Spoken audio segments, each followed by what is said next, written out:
Next, from the state capitol, we hear about an effort to have a higher level of ethanol sold at gas stations. We begin with the bill's sponsor, Senator John Sullivan, to learn about what the bill would do and its benefits. We'll then hear from a gas station owner who is against the bill for both its costs and because he says the E-15, with 15% ethanol, would damage many car and motorcycle engines.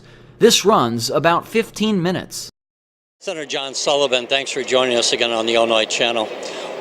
One of the issues that has come around as a bill that you are backing is, I'll let you tell it, but it affects the sale of ethanol, which has been around in Illinois for many years, and you're proposing some changes. Just tell us what your bill would do. Yeah, so ethanol has been around for nearly 30 years. I think the first kind of legislation was back in the 90s, early 90s. But so I have a bill, and it's really part of the whole concept of ethanol when it was first introduced, and when there was tax incentives that were created to help with the production of ethanol and to encourage the production and use of ethanol. That was never meant to be an incentive. It was a tax credit. It was never meant that it was going to go on forever. In other words, it would eventually, once ethanol got to the point where it was accepted and there was a lot of demand for it, that the incentive would go off. So back when it was first passed, there was a 30% tax credit for ethanol. When I first came to the Senate back in 2003, that 30% number was reduced to 20%, so then it was a 20% tax credit on E10 ethanol, and then the legislation that we were talking about in committee actually removes completely the tax incentive for E10, so it takes it completely away. And then it puts a 10% tax credit on E15, so that's a little bit higher blend of fuel. And so the purpose being to kind of help get that E15, a little higher ethanol, try to get it moved into the markets as well. So that's what the legislation does. Yeah, I was going to say, some people were saying this was a mandate. You're saying it's not a mandate, it's just a moving of the tax credit. Yeah, I'd say, it's absolutely not a mandate. We're not telling anybody that they have to burn E10, E15, E85. We're simply, all this legislation does is takes that incentive, that tax credit off of E10, puts a small one on E15, and then some of the revenue, it's actually a very revenue positive for the state of Illinois, would create or bring in over $100 million of revenue to the state of Illinois if this legislation were to be passed. So that's something that, given the state's financial situation, is something that needs to be discussed as well. If the bill were to pass, when would the effective date be? I think I'd have to look at the bill, but I assume it would be upon when the governor signed it. So it would be, probably over the summer sometime. In other words, I think it has an immediate effective date once it comes signed into law. Okay. Just while we have you on agriculture, you're still farming, I take it? I am. Still have a small operation, run a few cows, yes. Everyone knows last year you just have a lawn, your lawn got burned out. There was a severe drought. We heard about barge traffic maybe stopping over the winter on the Mississippi because of low water. Recently we've had some rains, we've had some snow. Have you heard where are we relative to the drought and the impact that it would have on the agricultural community? Well, I saw a map probably a week ago that showed the state of Illinois and actually the entire Midwest, and where we stand right now with the effect of the drought, and we're kind of right here in the mid part of Illinois.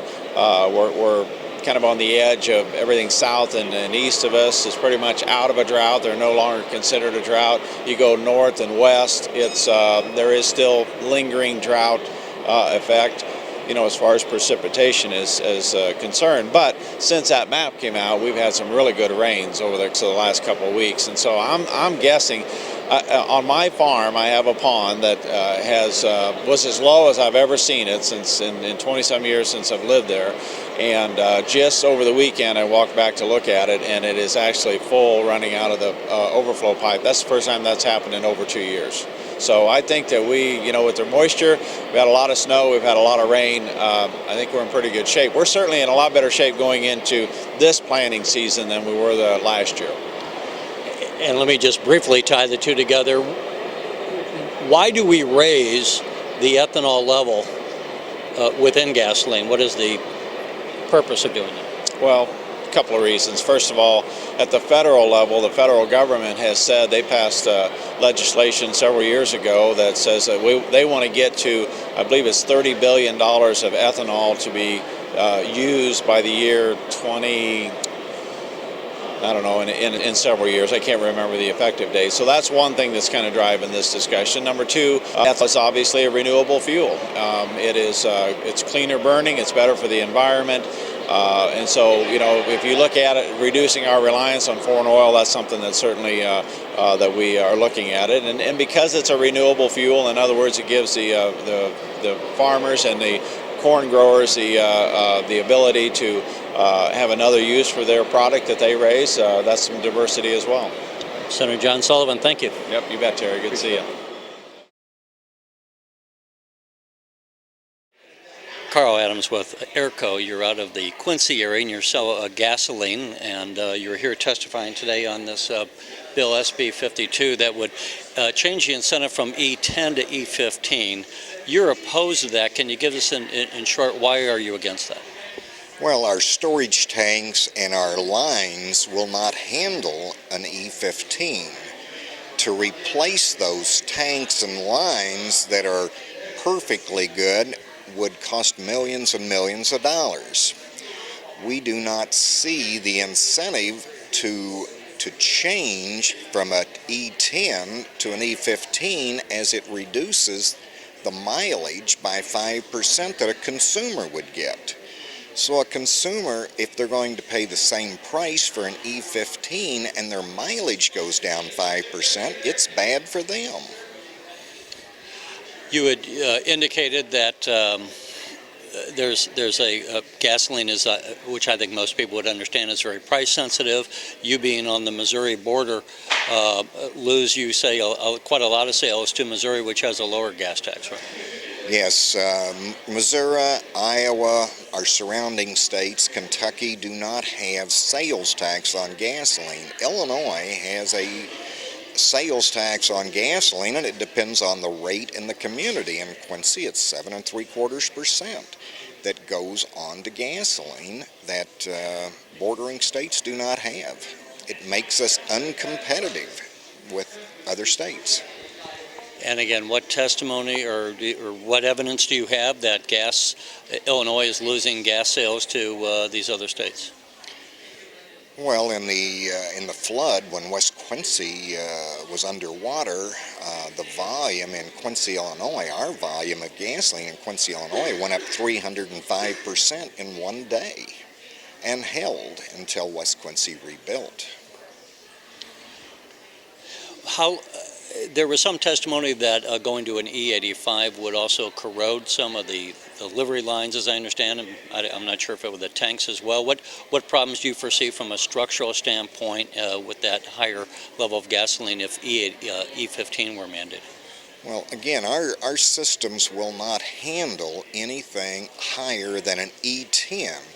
Ethanol is corrosive, and it will eat up the metals, and it will melt the glues that are in the fiberglass tanks.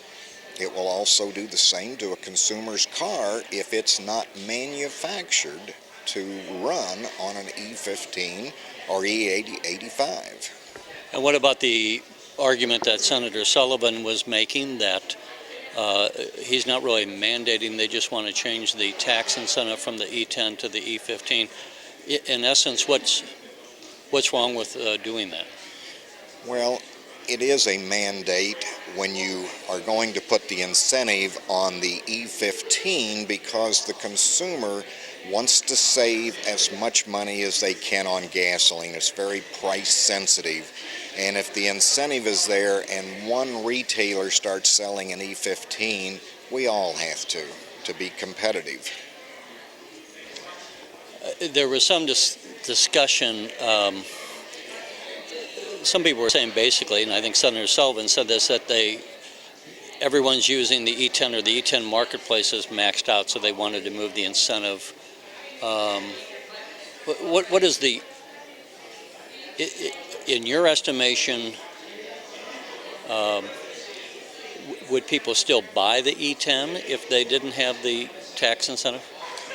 No, I'm afraid they would not.